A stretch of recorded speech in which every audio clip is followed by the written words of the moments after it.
Welcome to another edition of Shane in the Fast Lane on Schuck's Truck, brought to you by Shottenkirk Toyota. I'm Mud River sports writer Shane Hulsey.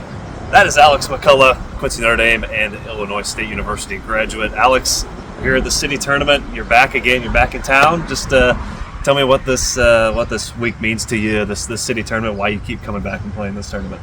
Yeah, I love coming out here. I feel like every time I do, it's kind of like a reunion. Because this tournament kind of has a sense of community that some others don't. Whereas, everyone's got a friendly face. Everyone wants to say hello.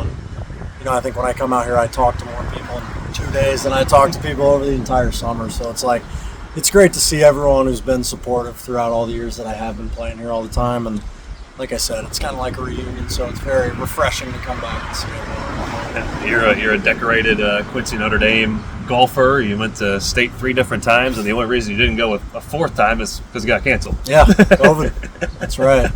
So tell me what those experiences were like. I know you're a runner-up a couple times. Yeah. Just tell me about what those experiences were like. I'd say looking back now, it was definitely really good preparation because you kind of put yourself in that competitive setting, and you learn very quickly,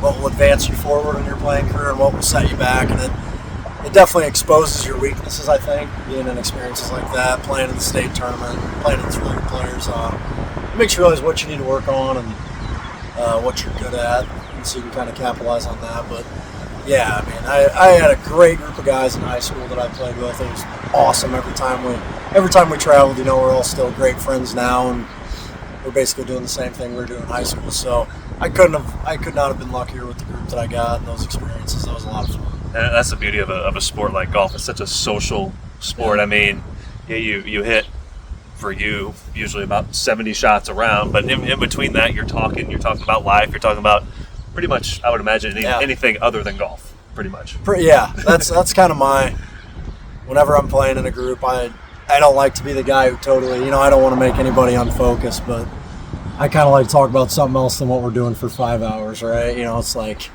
I think that helps me loosen up. It usually helps most guys loosen up, where it's like, it just broadens what you're doing, and then when you're going to hit a shot, you lock back in and whatnot. But yeah, it's definitely very social, and I like that aspect of it.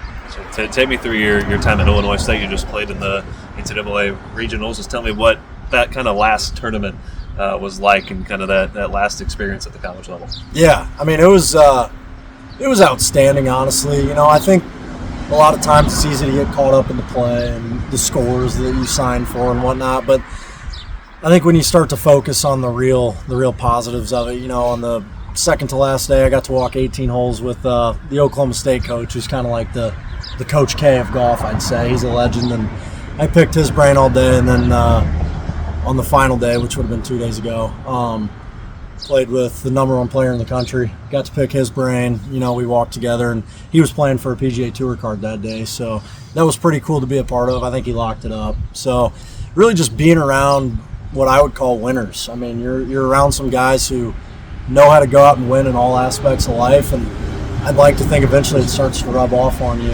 because you see what these guys do, how they conduct themselves, not only themselves, but in their interactions with others. And it's like, I want to be like him, or I want to be, just kind of want to carry yourself the same way they do. So the people that you get surrounded by at tournaments like that is just awesome. The fields are really deep, and you see a lot of good golf. You see a lot of good golf, but you see a lot of really good people too. And the crowd in Champaign for Illinois was huge, and it was a good experience. I think playing in the regional is the best test you can have. It's kind of like our version of a major championship, so it's good to throw yourself out there into the fire and see what happens, right? And you fared pretty well. Yeah, not bad.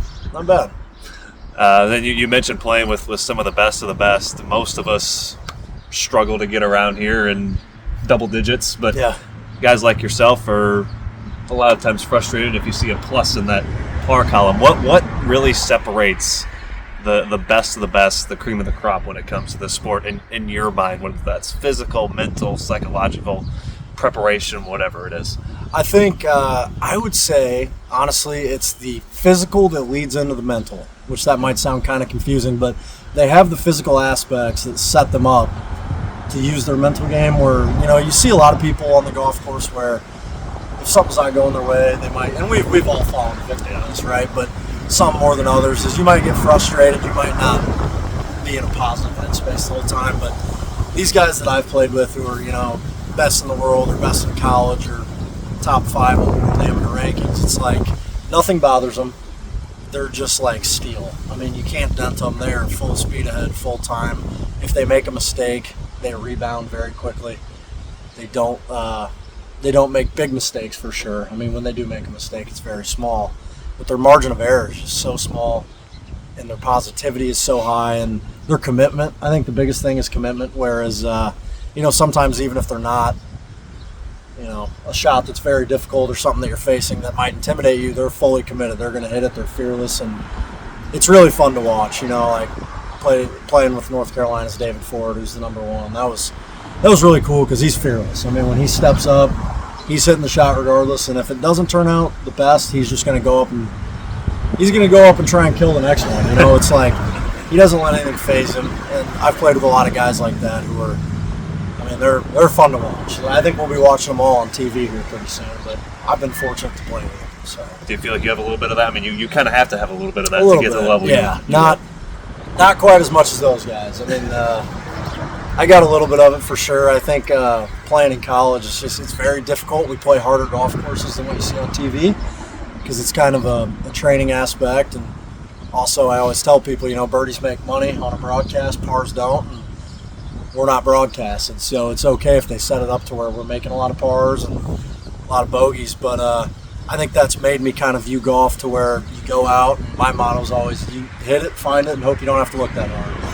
And I think it's made me pretty tough on the golf course in that atmosphere where I can really accept failure. As if I hit a bad shot, I don't want to say I'm used to it, but I think you play enough golf at a high level on difficult setups, it's like you're used to it. You accept it, and you go up and you try your best the next time, and it definitely makes you a very tough player where not a lot phases you. And your bad shot is a lot different than a lot of people's sometimes. bad Yeah, shots. sometimes. I can, I'm like everybody else. I can hit it off the map, but the big thing, that I see in the good players is that when they do hit it off the map is how they get it back on the map.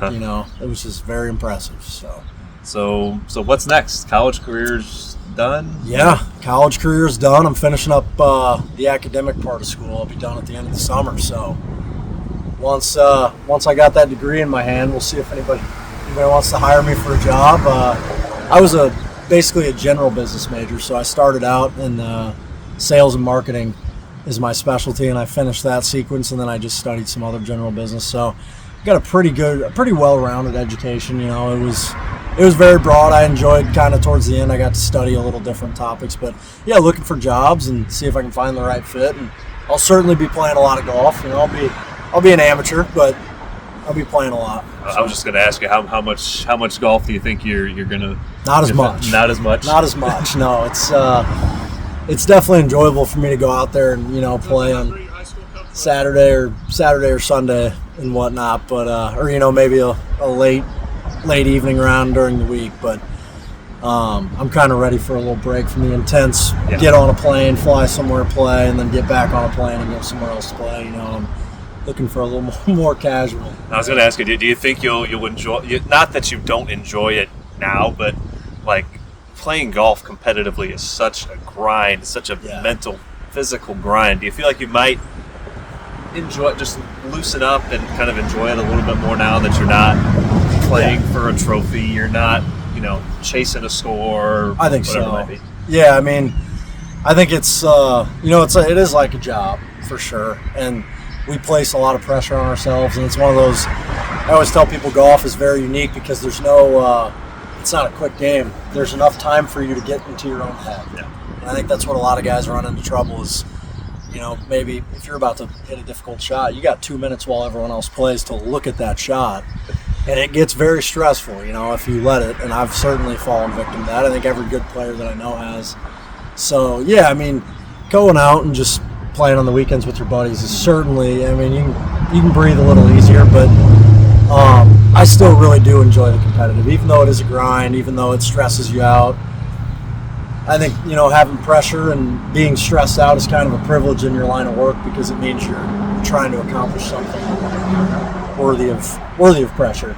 So I enjoy both aspects, but I think the casual play is definitely going to be a lot of fun. And pressure is a privilege, but it is. It's also going to be a privilege to just kind of sit back and enjoy it a little bit. Yeah, and I've been privileged with even, when you put it in the big picture, the perspective, it's like there's a lot of guys who they're playing tournament golf and there's pressure.